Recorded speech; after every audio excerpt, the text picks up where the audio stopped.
We are going to be looking at quadratic equations. So in terms of quadratic equations, what are the learning intention? The learning intention here is to explain how to find the roots, that is solving quadratic equations by use of factorization, which is what we did in our previous lessons. So the success criteria which shows that you guys have learned is that you will be able to factorize quadratic equations. Right. So now we are going to look at some definitions that we use in when dealing with quadratic equations. So we call them quadratic equations in one variable, right? So let's consider x squared minus 9 is equals to 0 and 6x squared minus 7x plus 2 is equals to 0, right? We call these second degree equations in one variable, right?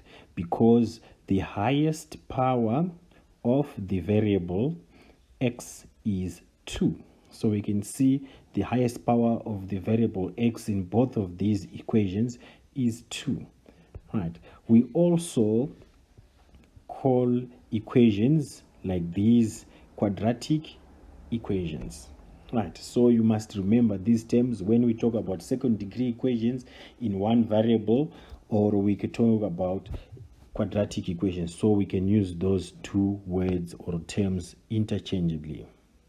Right, now when solving quadratic equations, we have got some steps that we need to follow. And these steps we are going to write them down so that you will be able to follow them. Please try to follow them religiously, but as you get better at it, you will now be able to skip some of these steps. So the steps, let's look at step 1.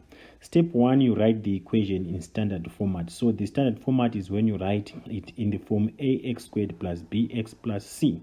And step 2, you check to see if there is a common factor. If there is no common factor, you don't factorize, but if there is a common factor, you factorize. Step 3, check if the polynomial part of the equation, which you would have factorized, is not a difference of two squares. If it is, you factorize. If it is not, then you move on to step 4. Step 4 is when you factorize. You factorize the trinomial using the factorization method, the factor pair, or you can use any other method that you are comfortable with. So you might see that it can be a trinomial or a binomial, which you need to factorize. Step 5 is where you equate the two factors or the resulting factors to 0 on the right hand side, and you solve for x.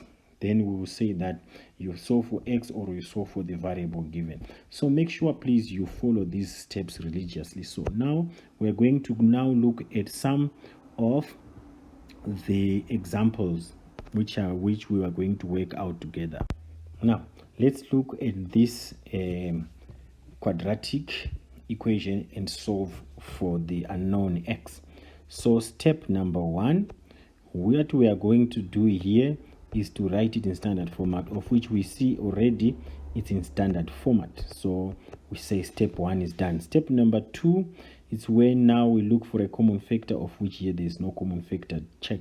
Step 3, it's when we see is it a difference of two squares, of which this one is a difference of two squares. Check. So now we factorize it.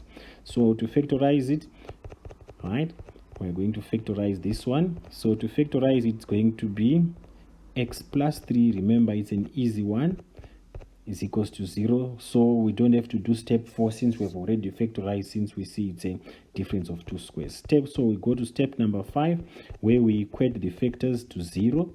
So equating the factors to 0, and then we solve for x. So in this case our values for x are negative 3 and positive 3, and make sure you check your solutions to make sure it conforms to your initial equation.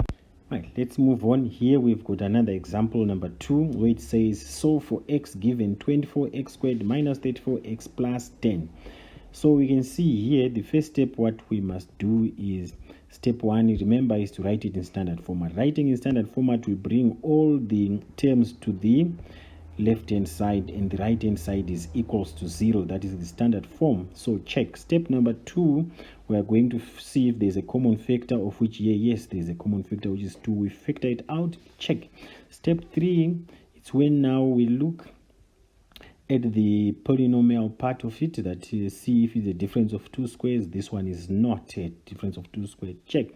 Step 4 is to factorize. So we start factorizing. You take the first term, you multiply it with the last term of the trinomial there, and then we find the product, which is negative 60x squared. So we look for factors, the two pairs of factors of negative 60x squared, which if we add, they give us the middle term, say negative 17x. So this is going to be, these are the two terms, 3x and negative 20. And what do we do now?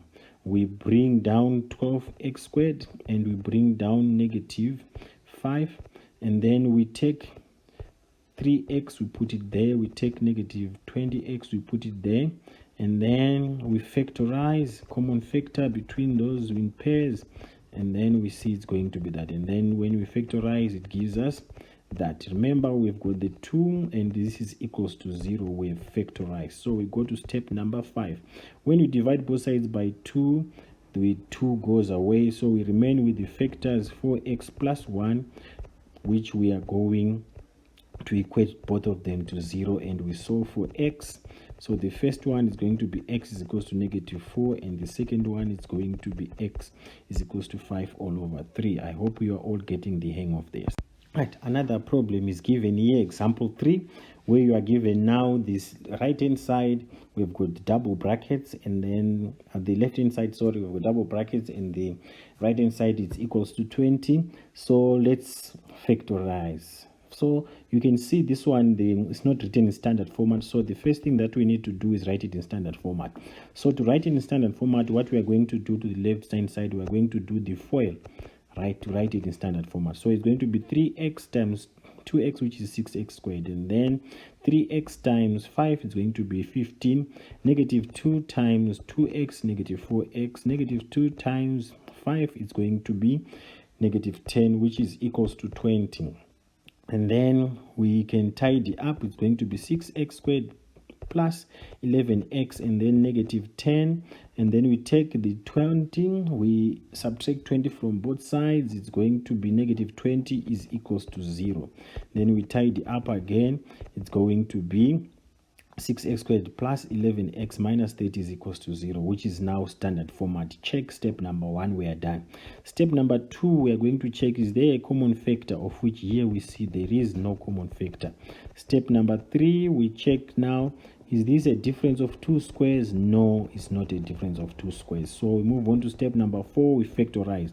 We take 6x squared, we multiply it by negative 30, we get the product negative 100x, which factor pairs, if we add them, they give us negative 11x. This will be 20x and negative 9x.